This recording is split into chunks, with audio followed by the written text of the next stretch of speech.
Fractions and decimals, these are common equivalents. 1/2 is equal to 0.5, 1/4 is equal to 0.25, and so on.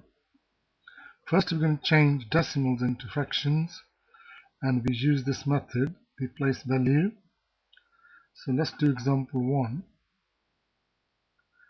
So 0.7, so its place value here is 7/10. So we can't simplify any further, so basically 0.7 is equal to 7/10. Example 2, so 0.8 is written as 8/10, but we can simplify it because both numbers are even. So if we divide the top number by 2 and the bottom number by 2, so we get 4 on the top and we get 5 on the bottom. So 0.8 is equal to 4/5. Let's do example 3. Now we've got two numbers after the decimal, so that means it's that many hundreds. So 0.48,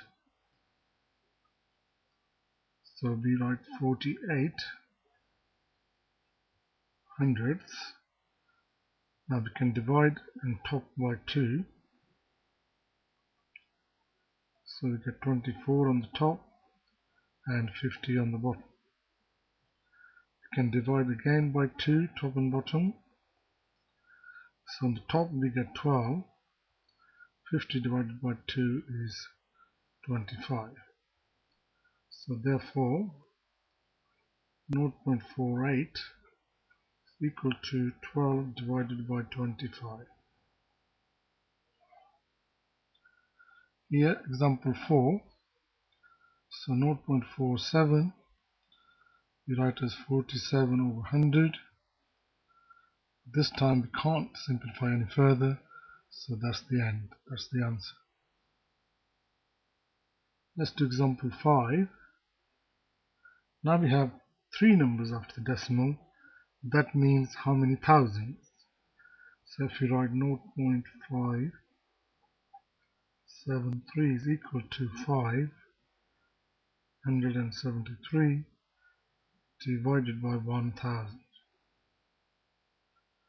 We can't cancel any further, so that's it. This is the answer.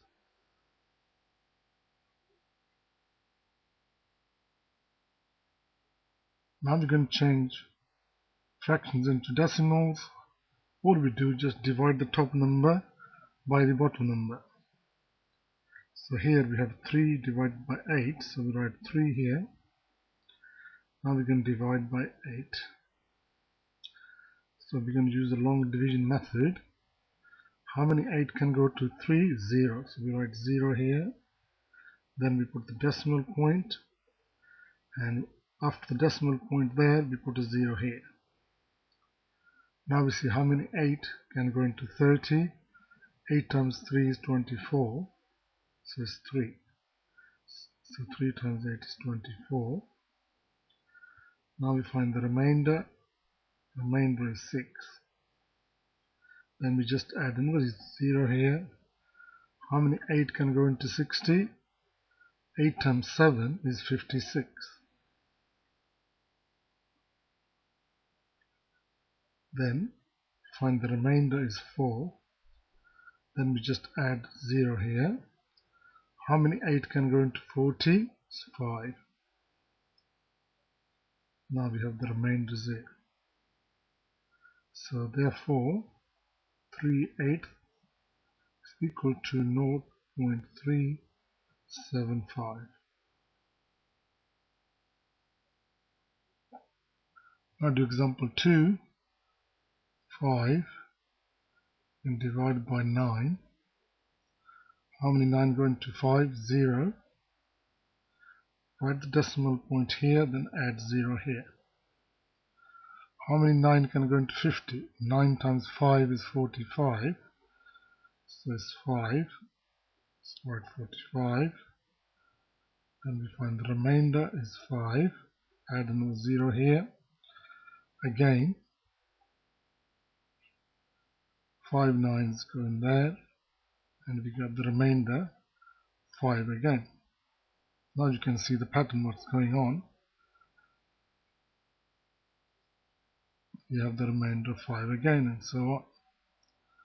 So what's happening here is the 5 is recurring.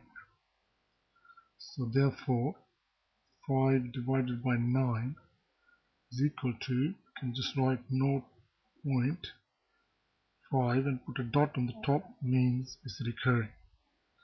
This is 0.5555 and so on.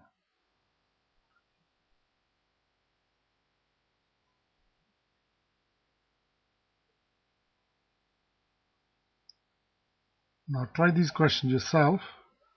When you've done them, then check the answers.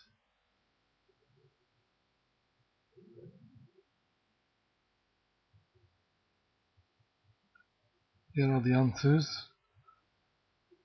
1/4 is 0.25, 0.4 simplified to 2/5, 1/3 is 0.3 recurring, 1/8 is a common fraction, is 0.125.